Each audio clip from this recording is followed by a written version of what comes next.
presented by Haldar 3D Animation.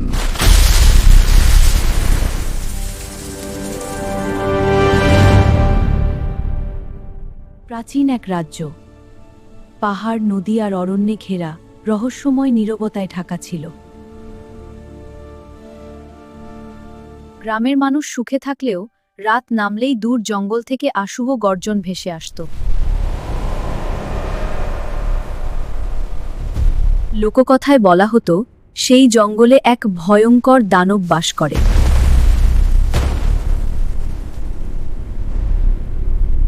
কেউ জানত না, সে একসময় সাহসী রাজপুত্র ছিল।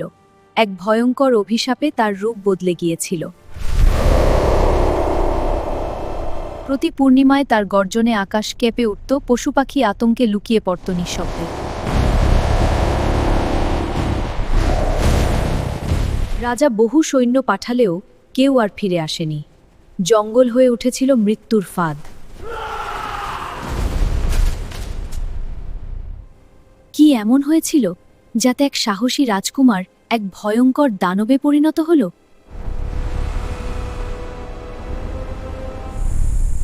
রহস্যে ঘেরা আজকের গল্পে চোখ রাখুন।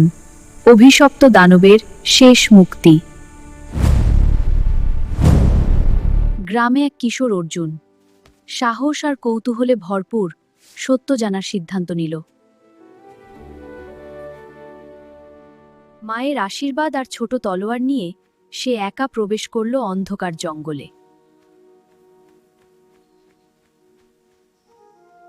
জঙ্গলের ভেতরে যেন গাছপালাও তাকে সতর্ক করছে বিপদের ব্যাপারে।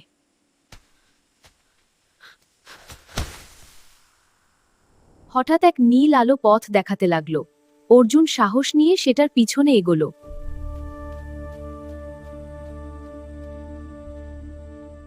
আলো তাকে নিয়ে গেল এক ধ্বংসপ্রাপ্ত মন্দিরে, যেখানে এক রহস্যময় সাধু ধ্যান করছিলেন। সাধু চোখ খুলে বললেন, দানব আসলে এক অভিশপ্ত রাজপুত্র, যে মুক্তির অপেক্ষায় আছে। তিনি জানালেন, শুধু শক্তি নয়, সাহস, বুদ্ধি আর ত্যাগ মিলেই ভাঙবে এই অভিশাপ। সাধু অর্জুনকে এক প্রাচীন মন্ত্র শিখালেন, যা অন্ধকার হৃদয়কে আলোকিত করতে পারে।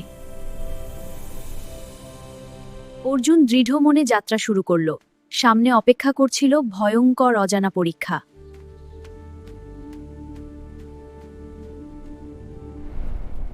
গুহার কাছে পৌঁছাতেই মাটি কেঁপে উঠল। দানব বিশাল ছায়া নিয়ে বেরিয়ে এলো। তার চোখ আগুনের মতো জ্বলছিল, গর্জনে আকাশ ফেটে পড়ার মতো শব্দ হচ্ছিল।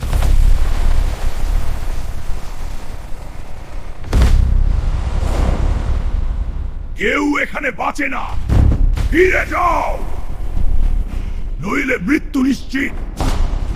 দানব তার অভিশপ্ত শক্তিশালী রূপ বদলে নিল ও আক্রমণের জন্য প্রস্তুত হল।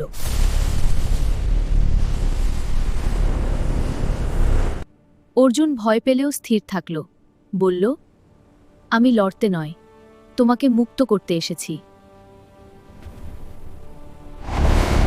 দানব ক্ষেপে গিয়ে আক্রমণ করল, কিন্তু অর্জুন দ্রুত নিজেকে সামলে নিল। অর্জুন দ্রুত মন্ত্র উচ্চারণ শুরু করল। আলো ধীরে ধীরে অন্ধকারকে চ্যালেঞ্জ করতে লাগল। মন্ত্রের আলো দানবকে ঘিরে ফেলল।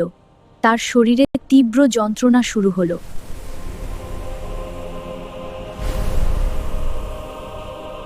হঠাৎ তার চোখে মানুষের কষ্ট ফুটে উঠল।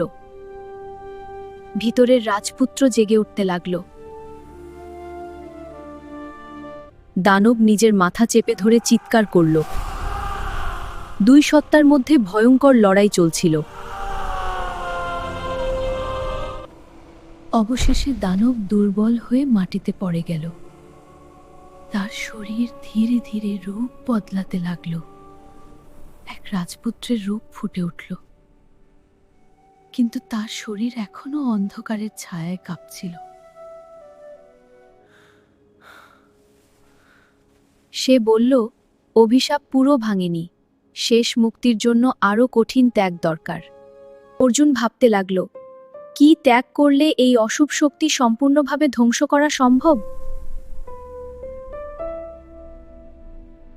গ্রামে সবাই আনন্দ করলেও বাতাসে অজানা বিপদের ছায়া রয়ে গেল।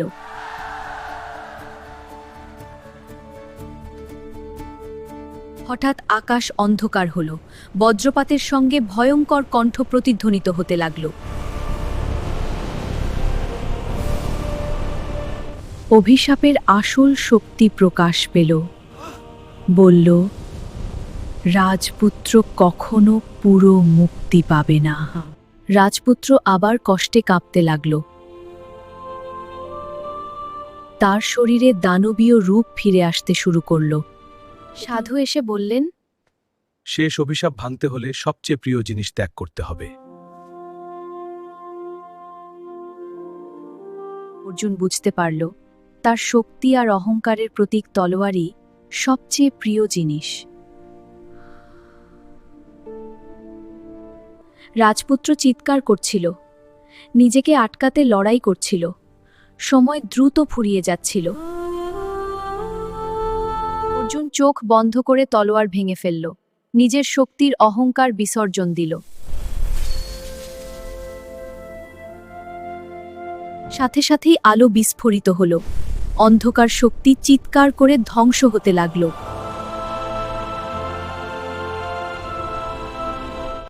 রাজপুত্র মাটিতে পড়ে শান্ত হয়ে গেল, তার শরীর থেকে সব অশুভ শক্তি মিলিয়ে গেল। আকাশ পরিষ্কার হল, সূর্যের আলো ফিরে এলো, রাজ্যে নতুন আশার সূচনা ঘটল। সত্যিকারের ত্যাগে অর্জুনের গল্প চিরকাল কিংবদন্তি হয়ে রইল। আজ আমরা শিখলাম, সত্যিকারের শক্তি অস্ত্রে নয়, ত্যাগে লুকানো থাকে। বন্ধুরা, যদি আমাদের গল্প ভালো লাগে, চ্যানেলটিকে সাবস্ক্রাইব করুন এবং নিচে থাকা বেল আইকনটি অন করে রাখুন নতুন নতুন গল্প পেতে। ধন্যবাদ বন্ধুরা।